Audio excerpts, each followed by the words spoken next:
আরজি করে তরুণী চিকিৎসককে ধর্ষণ এবং খুনের ঘটনাকে কেন্দ্র করে তোলপাড় রাজ্য। বিক্ষোভ দেখাচ্ছেন চিকিৎসকরা। রাজপথের মিছিলে মিলেমিশে যাচ্ছেন সাধারণ মানুষ থেকে তারকারা। সোশ্যাল মিডিয়া ছেয়ে গিয়েছে উই ওয়ান্ট জাস্টিস হ্যাশট্যাগে। আবার 14ই আগস্ট রাত 11:55 মেয়েরা রাত দখল করো অভিযান রয়েছে। তাতে সামিল হবেন টলিপাড়ার অভিনেত্রীরাও, পিছিয়ে নেই টলি অভিনেতারাও। কিন্তু এই আবহে টেলি অভিনেত্রী এবং নাট্যকর্মী গুলশানারা খাতুনের মন্তব্যে তোলপাড় টলিপাড়া।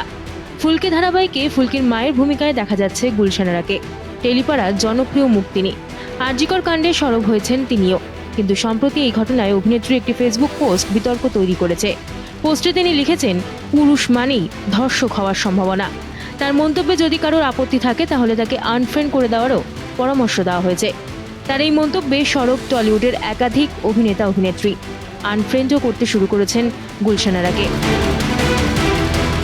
অন্যদিকে অভিনেতা পরিচালক তথাগত মুখোপাধ্যায়েরও একটি পোস্ট ভাইরাল হয়েছে। একটি কাল্পনিক পোস্ট, যেখানে তিনি কল্পনা করেছেন শহরে মধ্যরাত শাসন করে শুধু মেয়েরা।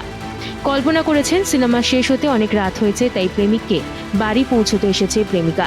ছেলের ফিরতে রাত হয়েছে, তাই মা রাস্তার মোড় পর্যন্ত পায়চারি করছে। কিন্তু কেন এই পোস্ট? এই বিষয়ে সংবাদ মাধ্যমকে তিনি জানিয়েছেন, তার এই পোস্টের পিছনে একাধিক ভাবনা কাজ করেছে। যেখানে পুরুষদের জন্য যা সাধারণ বলে মেনে নেওয়া হয়, একজন নারীর ক্ষেত্রেও যেন তা সাধারণ বলেই মনে করা হয়।